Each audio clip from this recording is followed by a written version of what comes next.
The invitation came in a cream-colored envelope with gold embossing. You are cordially invited to the National Innovation Awards ceremony honoring this year's Young Innovator Award recipients. My name was printed right there. Third line down. Recipient, Alex Morgan, Software Innovation category. I'd won. Out of 300 applicants nationwide. 26 years old. My facial recognition accessibility software for visually impaired users had been selected as one of the top innovations of the year. The ceremony was on December 15th, black tie. Kennedy Center in D.C. My project would be featured. I'd give a 3-minute speech. There'd be press. Industry leaders. Potential investors. It was the biggest moment of my career. I called my parents that night. Hey, got some news. What's up? Mom's voice was distracted. TV in the background. I won an award. National Innovation Awards. It's a big deal. Ceremony is December 15th in D.C. Oh, that's great, honey. Congratulations. There's a dinner after. You and Dad are invited. +1's allowed. I can get you tickets. Pause. December 15th? Yeah. Saturday night. I know it's short notice, but I just found out. Longer pause. Let me check with your father. I heard muffled conversation. Dad's voice in the background.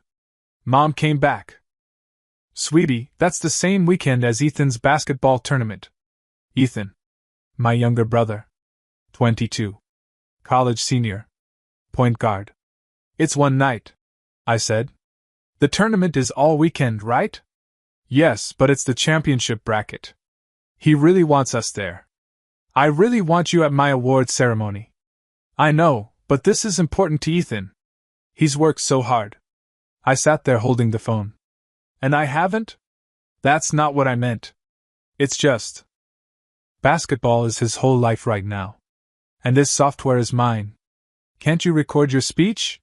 Send us the video? I closed my eyes. Mom, this is a national award. I'm being honored at the Kennedy Center. I understand that. But Ethan's tournament is more important. Got it. Don't be like that. I'm not being like anything. I'm just understanding the priorities. We'll try to make it if the game schedule allows. Don't bother. Alex. I hung up. Sat there in my apartment. Studio in Arlington. Small. Cheap. Every penny went into my startup. Looked at the invitation again. The gold embossing. My name. Then I looked at the family photo on my bookshelf. Last Christmas. All of us at Ethan's college. We'd driven 8 hours to watch him play. Mom wore his jersey number. Dad had a foam finger. I'd been in the photo. Back row. Cropped half out when Mom posted it on Facebook. That was fine. That was normal. I opened my laptop. Composed an email to the awards committee. 2 guests. Names, Maya Rodriguez and James Park. Maya was my business partner. James was my mentor from grad school. Not my parents. Not my brother. People who'd actually been there. I hit send. The next 2 weeks were chaos. Finalizing my speech. Getting my tux tailored. Coordinating with Maya and James. Booking hotels. Arranging flights. My phone stayed quiet. No follow-up from Mom. No call from Dad. 3 days before the ceremony, Ethan texted. Heard you won something. Congrats, bro. Just that. No questions. No details. Just enough to say he'd acknowledged it. I didn't respond. December 14th. I flew to D.C. Met Maya and James at the hotel. Your parents coming tomorrow? Maya asked over dinner. No. Oh. Work thing? Brother's basketball tournament. She put down her fork. You're joking. Nope. James, who'd known me for 5 years, just shook his head. That's incredibly fucked up. It's fine. It's not fine, Maya said. This is huge. This is your moment. I know. That's why you two are here. We ate in silence for a minute. Then James raised his glass. To Alex, who built something extraordinary. with or without family support. We clinked glasses. That night I couldn't sleep. Kept checking my phone. Part of me hoping Mom would text. Say they changed their minds? That they'd drive through the night? That I mattered enough? Nothing. December 15th, 4 p.m. I was in my tux. Maya in a black dress. James in a suit that actually fit for once. We walked into the Kennedy Center. Red carpet. Photographers. Other recipients with their families. I saw a woman my mom's age crying while her daughter posed. Saw a father adjusting his son's bow tie. Saw siblings hugging. Friends cheering. Saw everyone there with someone. You okay? Maya whispered. Yeah. My category was third. Software innovation. They showed a video about my project. Blind users talking about how the facial recognition helped them identify family members, navigate social situations, and feel less isolated. Then my name. Alex Morgan. I walked on stage. Shook hands with the presenter. Accepted the Crystal Award. It was heavy. Substantial. Looked out at the audience. Hundreds of people. Industry leaders. Press. Families. And there 3 rows back. Maya and James. Standing. Applauding. Not my parents. But the people who believed in me when it mattered. I gave my speech. 3 minutes about accessibility, technology's responsibility to serve everyone, the users who inspired me. Got a standing ovation. Walked off stage. Held the award. Smiled for photos. And felt completely hollow. The dinner after was at a ballroom downtown. Open bar. Networking. Everyone talking about their innovations, their companies, their futures. I stood at the bar. Second whiskey. Watching everyone else celebrate with their families. My phone buzzed. Text from Mom. How did it go? I stared at that message. 4 words. Sent 6 hours after the ceremony ended. No. Wish we were there. No. We're proud of you. Just 4 words that felt like an obligation. I didn't respond. Another buzz. Ethan this time. We won! Championship baby! Basketball trophy. Photo attached. The team. Trophy. Mom and Dad in the background. Huge smiles. Dad's arm around Ethan. Mom crying happy tears.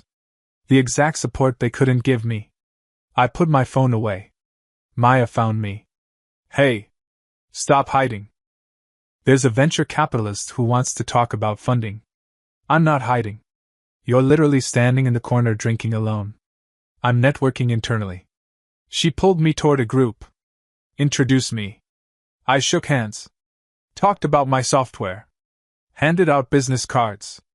Pretended I was fine. That night, back at the hotel, I made a decision. Opened my phone. Looked at the family group chat. Last message was Ethan's championship photo. 17 responses. Celebrations. Congratulations. Pride. My award hadn't been mentioned once. I scrolled up. Found the last time I'd shared something. My software launched 3 months ago. 2 responses. Cool from Dad. Heart emoji from Mom. Compared to Ethan's basketball update the same week. 34 responses. Full conversations.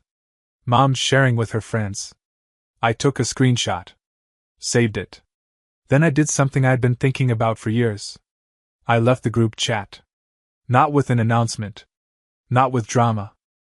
Just quietly removed myself. Then I went through my contacts. Blocked Mom's number. Blocked Dad's. Blocked Ethan's. Not out of anger. Out of clarity. They'd made their choice. December 15th, Kennedy Center. National Award. They'd chosen a basketball game. So I was choosing myself. I opened my email. Started a draft to my parents. Wrote and deleted 5 versions. Finally settled on. I won a national award tonight.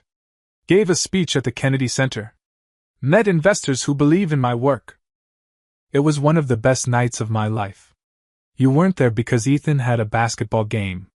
I understand priorities now. Mine is building a life where I don't wait for people who won't show up. Don't contact me. I need space. I need to focus on people who actually support me. That's not you. I hope Ethan's team enjoyed their win. I'm sure it was worth it. Alex. I read it 3 times. Finger hovering over send. Then I deleted it. Sending it would mean I still needed them to understand. Still needed their acknowledgement. Instead, I just went silent.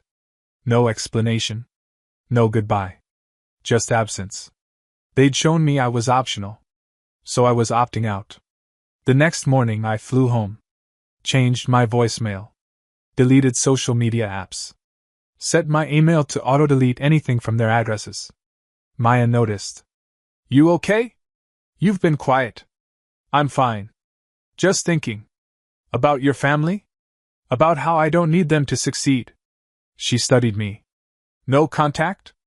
No contact. For how long? Until they earn it back. If they ever do. She nodded. Good. You deserve better. That week, my phone rang constantly. Unknown numbers. I didn't answer. Voicemails piled up. Mom. Honey, you left the family chat. Did you mean to? Call me back. Dad. Your mother's worried. You're being childish. Call us. Ethan. Dude, what's going on? Why'd you block me? I deleted them all without listening to the end. Christmas came. No gifts from me arrived at their house. I spent it with Maya's family. Her parents asked about mine. I said we weren't in contact. They didn't push. New Year's. I set a goal. Make Forbes 30 under 30. Not for them. For me. Worked 18-hour days. Scaled my software. Closed funding rounds. Hired a team. Built something undeniable. And for an entire year, my family existed as a memory I stopped checking. No calls. No texts. No drop-bys. Just silence. The kind that lets you hear yourself clearly for the first time. And what I heard was this: I'd been waiting my whole life for them to celebrate me the way they celebrated Ethan. But that celebration was never coming. So I stopped waiting. And started building something they couldn't ignore. Even if they never saw it. The silence lasted exactly 14 months. Not because I was counting. But because that's how long it took to build something undeniable. January started quietly. I moved into a better apartment. 1 bedroom. Natural light. Space for a home office. Paid for it myself. No housewarming party. Just me, Maya helping unpack, and James bringing pizza. This is nice, Maya said, looking around. Adult apartment. Studio was getting cramped. You mean depressing? That too. My phone stayed blocked. Occasionally I'd see a voicemail notification from an unknown number. I'd delete it without listening. Didn't need to. Knew what they'd say. Some version of, "Why are you doing this? Call us back. You're overreacting." Never. We're sorry. We should have been there. February, we closed our series of funding. $1.2 million. Led by a VC who'd been at the awards ceremony. Who'd seen my speech. Who believed in the vision. The tech blogs covered it. Small mentions. Nothing major. But enough. Facial recognition startup secures funding. Accessibility software gains traction. I checked to see if my family would notice. If Dad would Google my name. If Mom would set up alerts. Nothing. March, we hired our first employees. 4 people. Small team. Everyone hungry. Everyone believed in what we were building. I worked 12-hour days. Sometimes 16. Not because I had to. Because I wanted to. Because building something mattered more than dwelling on people who didn't. April brought our first major client. A school for the blind in Boston. They wanted to pilot our software. 20 students. Real users. Real impact. I flew out to meet them. Watched a 16-year-old girl use our app to identify her teacher for the first time without help. She cried. I cried. The teacher cried. That night, I almost called my mom. Almost wanted to share it. Didn't. Because she'd proven she wasn't interested unless it involved a ball and a scoreboard. May, James suggested I apply for Forbes 30 under 30. You're 27. You've got time, but why wait? I don't know if I'm Forbes material. You built accessible technology that's helping blind people identify faces. You raised over $1 million. You're scaling. What else do you need? A famous last name? He laughed. Just apply. Worst case, you don't make it. Best case, you prove everyone wrong who didn't believe in you. I applied. Filled out the extensive questionnaire. Submitted financial docs. Wrote essays about innovation, impact, scalability. Attached press clippings. User testimonials. Funding announcements. Hit submit at 2 a.m. Then forgot about it. June, my company hit 10,000 users. Maya threw an office party. Cupcakes. Champagne. Team photos. I posted one on LinkedIn. Professional. Celebrating a milestone. Tagged the team. My personal social media stayed dark. I deleted Facebook, Instagram, Twitter. Anything my family could use to keep tabs without actually reaching out. If they wanted to know what I was doing, they'd have to ask. They didn't. July brought an unexpected visitor. My cousin Rachel. Mom's niece. We'd been close as kids. She showed up at my office. Unannounced. Hey, stranger. I looked up from my computer. Rachel? How did you? LinkedIn. Your company address is public. She held up coffee. Peace offering? I let her in. We sat in the small conference room. So, she said, you disappeared. I left a situation that wasn't working. Your mom's worried. Is she? Okay, she's mostly confused. She doesn't understand what happened. I won a national award. They skipped it for Ethan's basketball game. I decided I didn't need people who treat me like an afterthought. Rachel was quiet. That's fair. Is it? Because apparently I'm the bad guy for having boundaries. You're not the bad guy. But you know how your family is. Ethan's the star. Always has been. And I'm supposed to just accept that. No. I'm saying I get why you left. I studied her. Did Mom send you? God, no. She doesn't know I'm here. I came because I saw your funding announcement. 1.2 million? That's huge. Thanks. Also because I remember what it was like growing up. Watching Ethan get everything. Watching you get whatever was left over. I didn't think anyone noticed. I noticed. It sucked. And I'm sorry I never said anything. We talked for an hour. About family. About expectations. About what it meant to walk away from toxicity even when it shares your DNA. Before she left, she hugged me. I'm proud of you. What you've built. How you're handling this. All of it. Thanks, Rachel.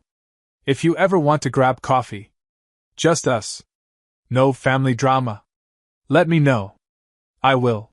She left. And for the first time since the Kennedy Center, I felt like maybe someone in my family actually saw me. In August, we expanded to 3 more cities.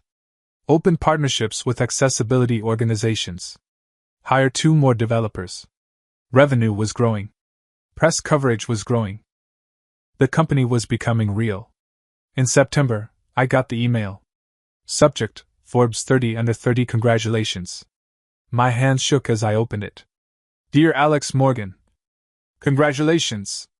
You have been selected for the Forbes 30 under 30 in the Enterprise Technology category. Out of over 15,000 nominations, you are among the 600 selected across all categories. The list will be published in our December issue, with an online announcement on November 30th.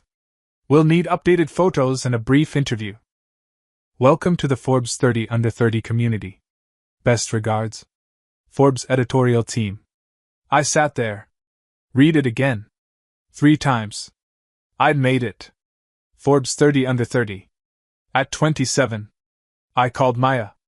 I'm in. In what? Forbes. She screamed. Actual screaming. Oh my God! Oh my God! James was next. He cried. I knew it. I knew you would. That night, the 3 of us went to dinner. Expensive place. Celebrating. They toasted me. Took photos. Posted about it. I smiled. Laughed. Felt proud. And didn't think about my family once. Because I'd done this without them. Despite them. The interview with Forbes happened via Zoom. A journalist asked about my journey. My inspiration. My challenges. Any family support? She asked. My business partner and my mentor. They've been there since the beginning. What about parents? Siblings? We're not in contact. Oh. Can I ask why? They prioritized my brother's basketball game over my awards ceremony. I decided to prioritize myself. She paused. That's going in the piece. Good. October passed in a blur. More growth. More users. More meetings. More proof that I'd made the right choice. November 29th, Forbes sent the advance copy. The magazine would hit stands December 1st. Online announcement November 30th at 6 a.m. Eastern Standard Time. I saw my photo. Full page. Next to my company name. My age. My achievement. Alex Morgan, 27. Founder and CEO, Vision AI. Making facial recognition accessible for the visually impaired. Below, a quote from my interview. Success isn't about proving people wrong. It's about proving yourself right. I sent a copy to Maya and James. They responded within minutes. Maya, this is everything. So proud of you. James, framing this. Putting it in my office. I went to bed that night knowing that in 7 hours, the article would go live. My family would find out eventually. Maybe through a friend. Maybe through Google. But not from me. Because I hadn't built this for them. I'd built it in spite of them. And that made it so much sweeter. November 30th, 6:01 a.m. My phone exploded. Not from my family. From everyone else. LinkedIn notifications. Text messages from old colleagues. Emails from mentors and former professors. Saw the Forbes list. Congratulations. Knew you'd make it. This is incredible. I watched them roll in. Smiled. Responded to a few. Then I got a call. Unknown number. I almost didn't answer. But curiosity won. Hello? Alex? It's Rachel. Have you seen the news? What news? Your family. Oh my God. They're losing their minds. What do you mean? Ethan found your Forbes article. My heart stopped. How? He was at the dentist. Waiting room. Someone left the magazine. December issue. He was flipping through it and saw your face. I couldn't speak. Alex? You there? Yeah. What happened? He called your dad. From the dentist office. Panicking. I heard it through my mom. He was freaking out. How did he do this? Like he performed magic. I started laughing. Couldn't help it. It's not funny. Rachel said. Okay, it's a little funny. But they're spiraling. Your mom's calling everyone asking if they knew. Your dad's Googling you. They found the funding announcement. The company. Everything. Good. They want to reach out. I'm still blocked. They'll find a way. Just warning you. Thanks, Rachel. After I hung up, I sat there. Processing. Ethan had found my Forbes article. At a dentist office. Completely by accident. And panicked. Because I'd done something he couldn't understand. Something that didn't involve their support or their presence. Something that proved I didn't need them. My phone rang again. Another unknown number. This time, I knew who it was. And I had a choice to make. Answer and let them back in. Or let it ring and keep building the life I'd created without them. I looked at my Forbes magazine on the coffee table. My face. My company. My achievement. Made without them. Despite them. Beyond them. The phone stopped ringing. I didn't call back. Because some silences are more powerful than any conversation could ever be. The calls didn't stop. Over the next 3 days, I got 47 calls from unknown numbers. I let every single one go to voicemail. Listened to exactly 0 of them.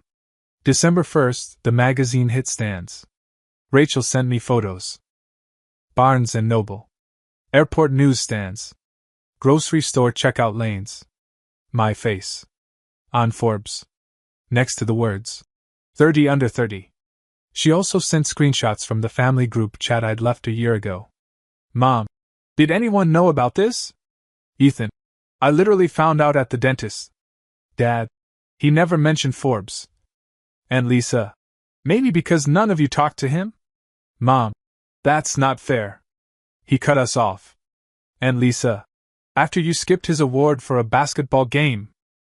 I screenshot that and sent it to Rachel. Your mom's a real one.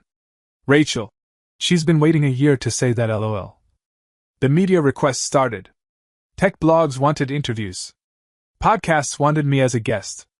Local news wanted a feature on hometown success story.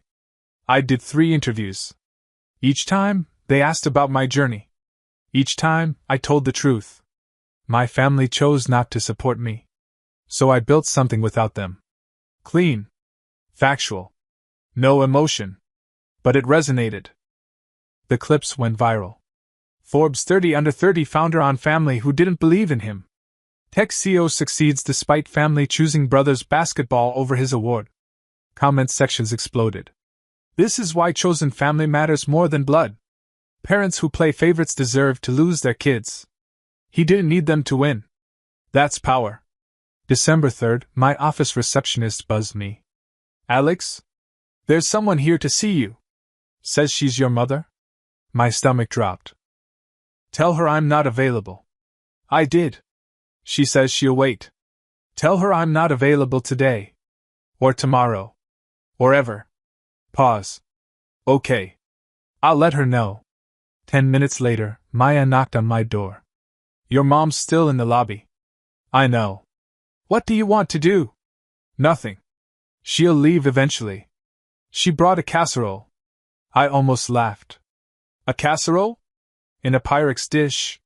She told Jen at reception it's your favorite. It's not. Maya sat down. Do you want to talk to her? No.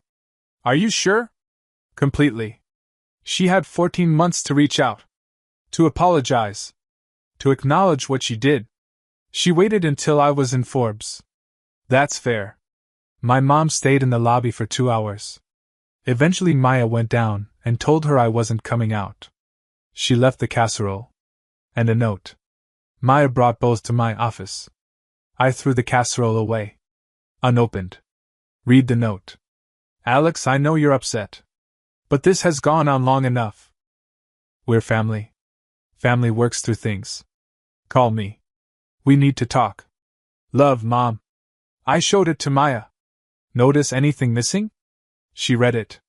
No apology. Exactly. Just you're upset like I'm being irrational. And we need to talk like I owe her a conversation. I crumpled the note. Threw it away with the casserole. December 5th, Dad tried a different approach. He showed up at my gym. 6 a.m., waited in the parking lot. I saw him when I pulled in. Sitting in his car. Drinking coffee. I parked 3 spaces away. Got out. He did too. Alex. Please. Just 5 minutes. I put my gym bag over my shoulder. No.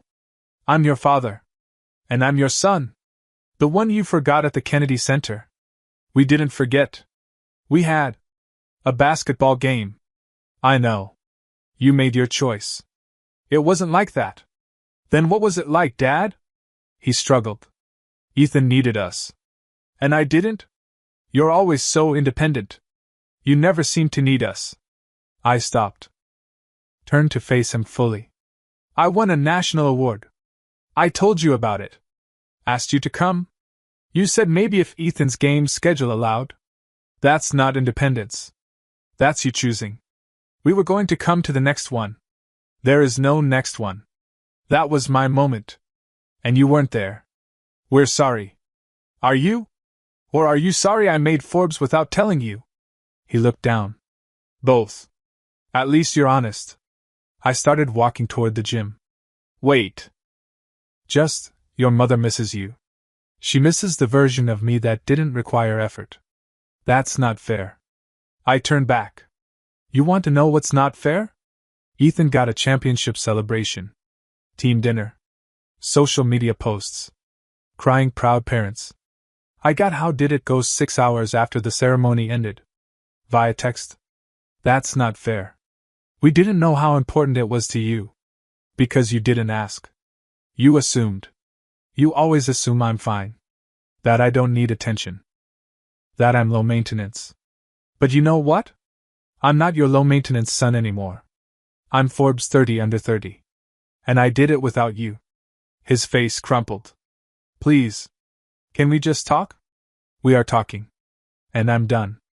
I walked inside. Didn't look back. That night Ethan tried. Showed up at my apartment. Somehow got past the building door. Knocked until I answered. Dude. Come on. This is insane. What do you want, Ethan? I want my brother back. You want your brother back? Where was my brother when I won a national award? Oh, right. Shooting free throws. That's not fair. I had a championship game. And I had the biggest moment of my career. Which one mattered more? They're both important. Then why did Mom and Dad choose yours? He didn't have an answer. Exactly. I started to close the door. Wait. I read the Forbes article. The interview. You said we weren't in contact. You told the whole world. I told the truth. It makes us look bad. You look how you acted. I didn't know it meant that much to you. Because you never asked? You never wondered why I stopped talking to you. You just assumed I was being dramatic. I tried to call. Once. 3 days after I blocked you. One call. No follow-up. That's not trying, Ethan. That's checking a box. He ran his hand through his hair. I don't know what you want from me. I don't want anything from you. That's the point. I wanted you there a year ago. Now? I'm good. So that's it? We're just not brothers anymore? We weren't brothers when it mattered. Why pretend now? I closed the door. Locked it. Heard him stand there for a minute. Then footsteps. Walking away. My phone buzzed. Text from Rachel. Heard Ethan tried to see you. You okay? Me. Yeah. Just tired of explaining obvious things. Rachel. For what it's worth, half the family thinks you're right. They're just afraid to say it. Me. That's nice. But I don't need their validation anymore. Rachel. I know. That's why I'm proud of you. December 10th, the Forbes Gala invitation arrived. You are cordially invited to the Forbes 30 Under 30 Summit and Gala. January 25th to 27th. Boston, Massachusetts. 3 days. Panels. Networking. Celebration dinner. +1s allowed. I invited Maya and James. No question. That night, I posted on LinkedIn. Professional. Clean. Honored to be named Forbes 30 Under 30. Thank you to my team, my investors, and everyone who believed in Vision AI's mission.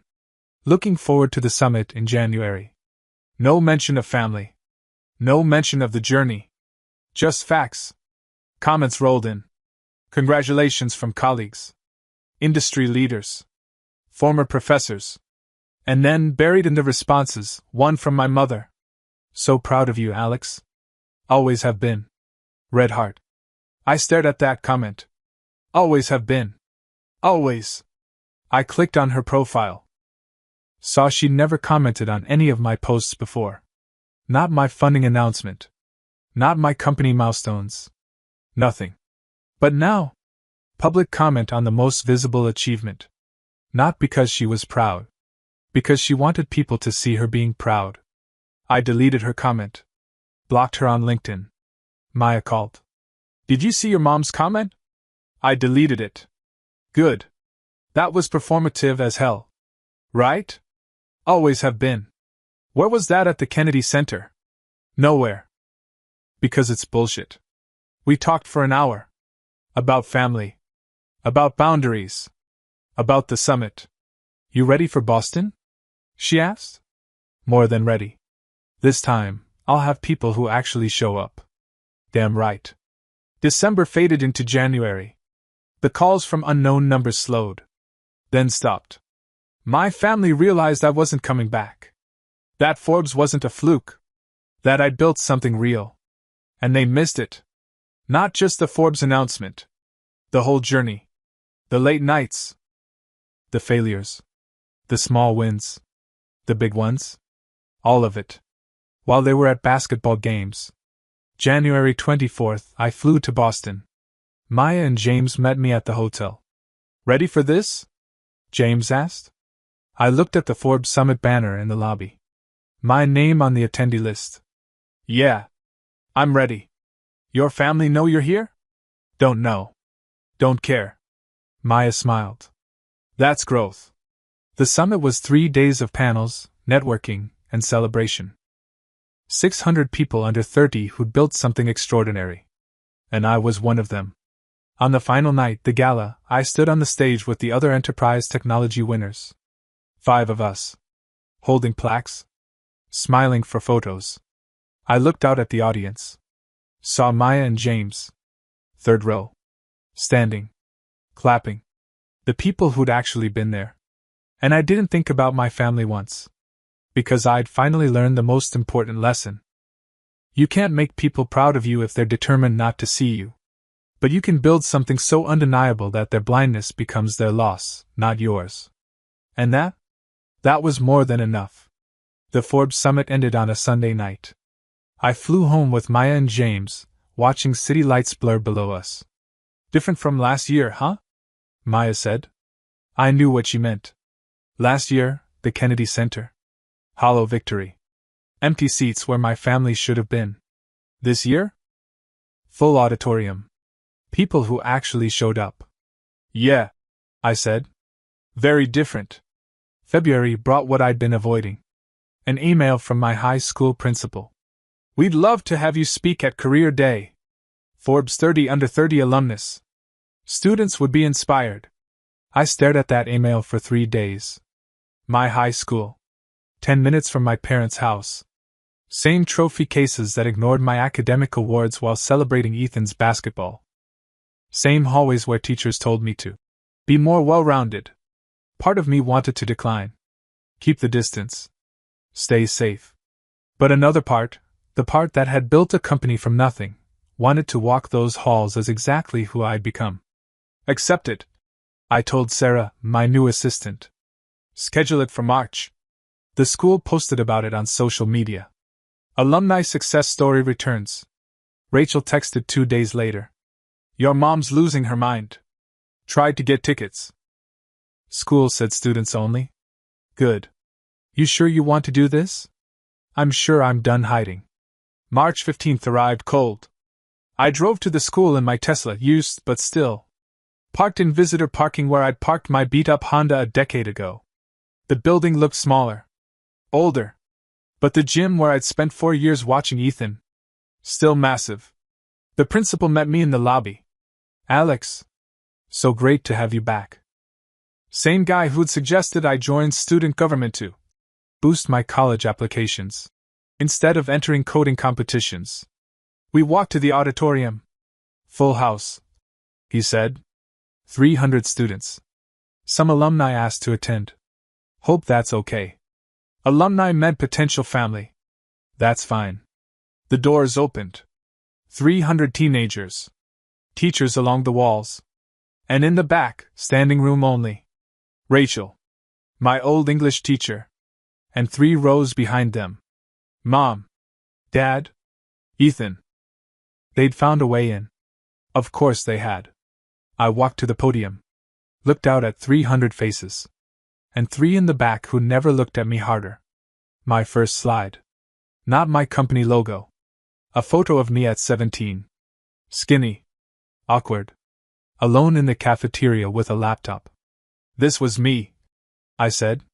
Junior year. Working on my first app. It crashed constantly. But I was proud of it. Some students laughed. I showed it to my teacher. He said it was interesting. Then asked if I'd considered basketball instead. Uncomfortable laughs. Next slide. Kennedy Center invitation. 6 years later, I won a national award. Kennedy Center. Black tie. Press. Biggest moment of my career. Next slide. Empty auditorium seats. My family didn't come. Basketball game. Silence. Complete silence. I'm not saying this for sympathy. I'm saying it because that night taught me something. You can't build your dreams on someone else's approval. I looked directly at my parents. At Ethan. Some people will never celebrate you the way you need. That's okay. Their lack of vision doesn't determine your success. Your work does. I walked them through Vision AI. The users. The funding. Forbes. Success doesn't fix broken relationships. It doesn't make people who ignored you suddenly see you. It just proves you didn't need them to begin with. Final slide. Forbes 30 Under 30 logo. So when someone tells you to be realistic, ignore them. When you achieve something and nobody notices, celebrate anyway. Because eventually, you won't need their attention. You'll have your own. Questions came. I answered for 30 minutes. About coding. Startups. Failure. Not one question about my family. But afterward, Mom found me in the library reception. Can we talk? Please? She looked smaller. Older. Tired. I'm working, I said. Students have questions. After?